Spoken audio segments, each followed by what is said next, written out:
Unimed Estilo. Exclusividade para viver o melhor da vida. Unimed Odonto. Completa a sua saúde.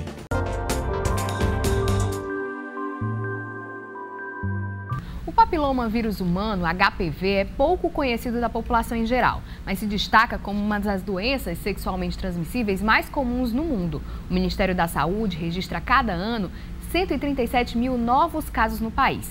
Apenas 1% se transforma em câncer de colo do útero. Mesmo assim, os números são preocupantes. O câncer do colo do útero tem cura, mas precisa ser descoberto no início. Você já ouviu falar em HPV? Não sei. HPV? Não. Câncer de mama? HPV? Sei não. É o câncer.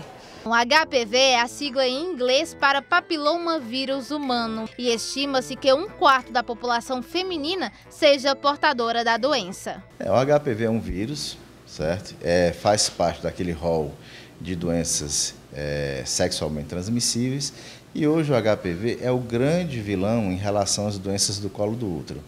E as lesões pelo HPV podem evoluir para um câncer do colo do útero. Mas é importante lembrar que a maior prevenção ainda é o uso do preservativo e a visita regular ao ginecologista. Mas, como tudo na medicina, os avanços tecnológicos chegaram também na prevenção do HPV. Nós temos medicações novas que você faz o tratamento local, a aplicação.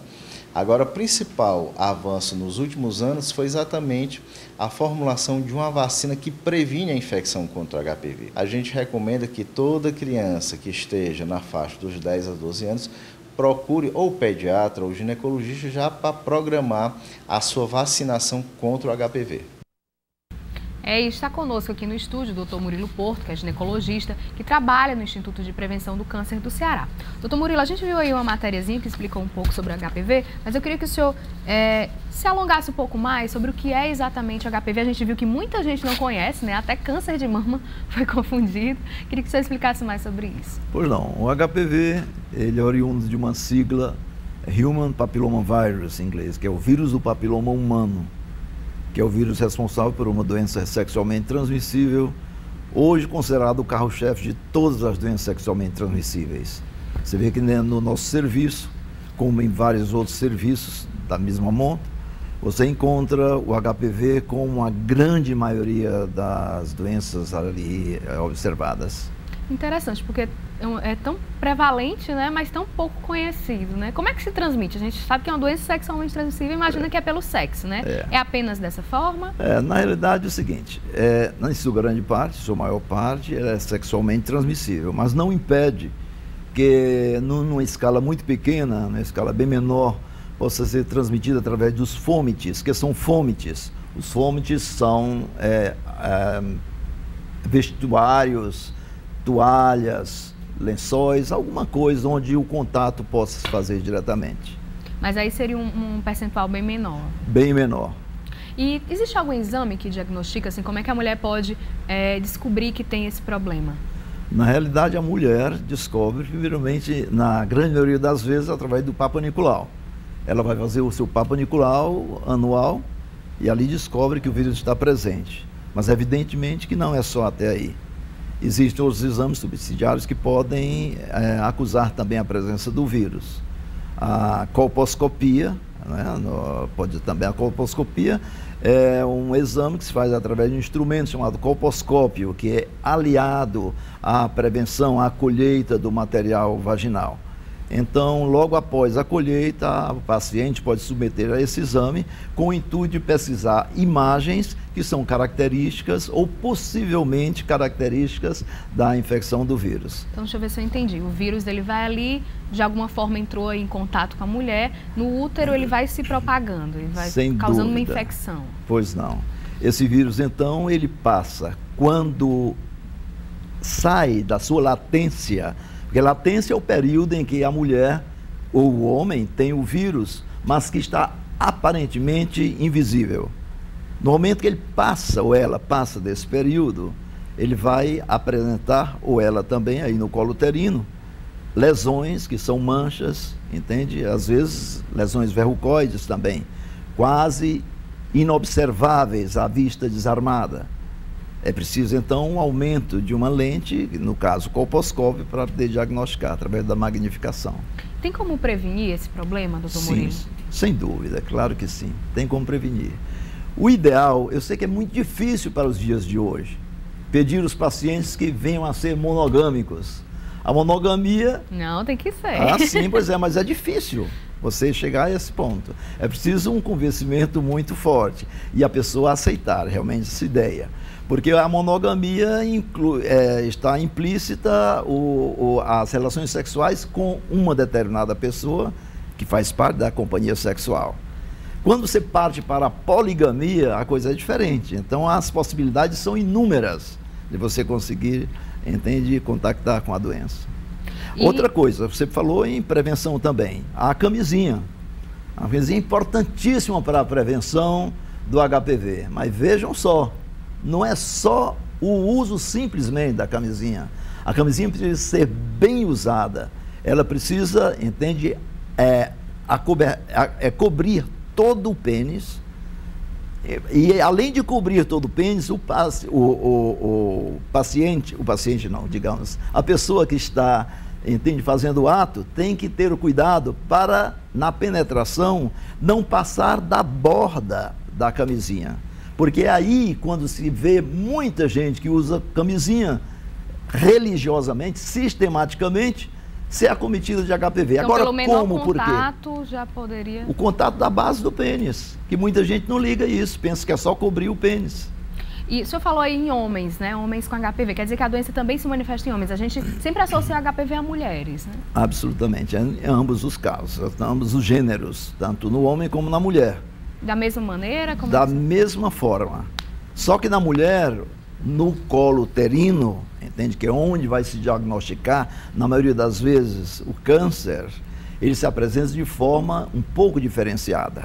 É bem diferente do câncer de ânus, do câncer de pênis, câncer não, do HPV de ânus, do HPV de pênis, do HPV de boca, que é onde a sexualidade geralmente exerce influência, né? Entendi.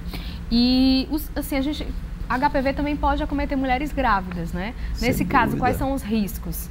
Os riscos não são tantos para a mulher, porque depois de uma gravidez se poderá, entende, levar essa mulher a tratamento e resolver o problema dela.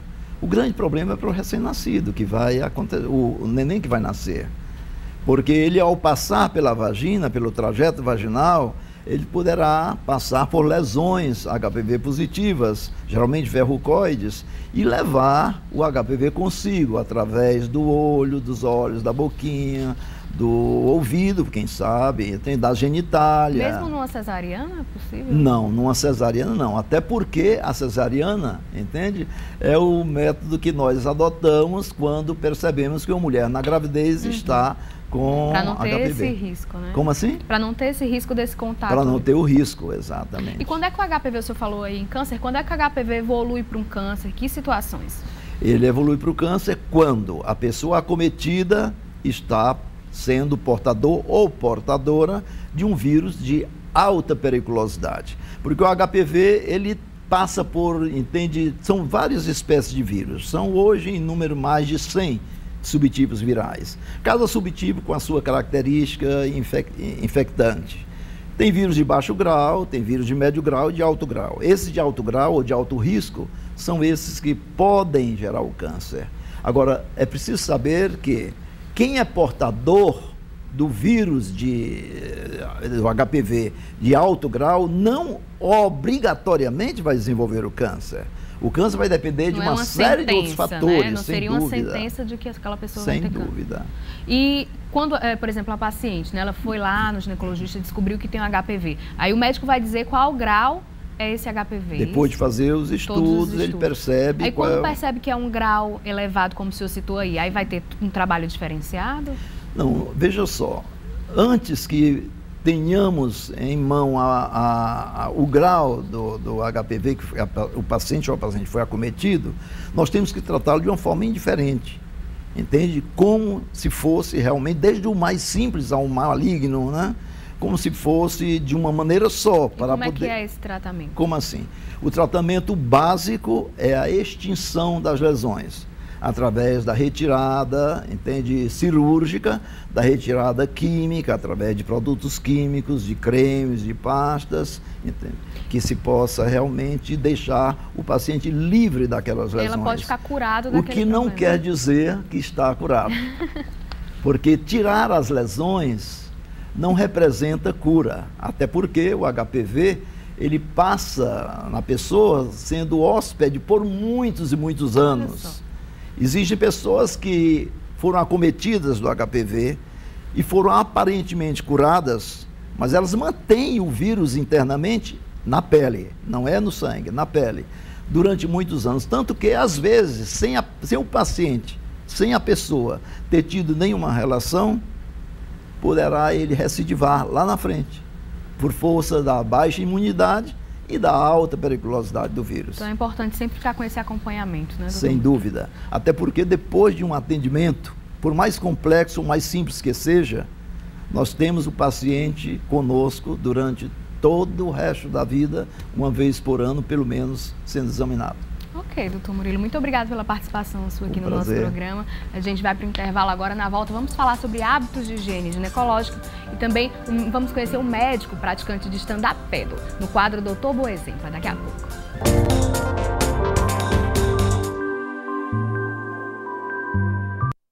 Unimed Estilo.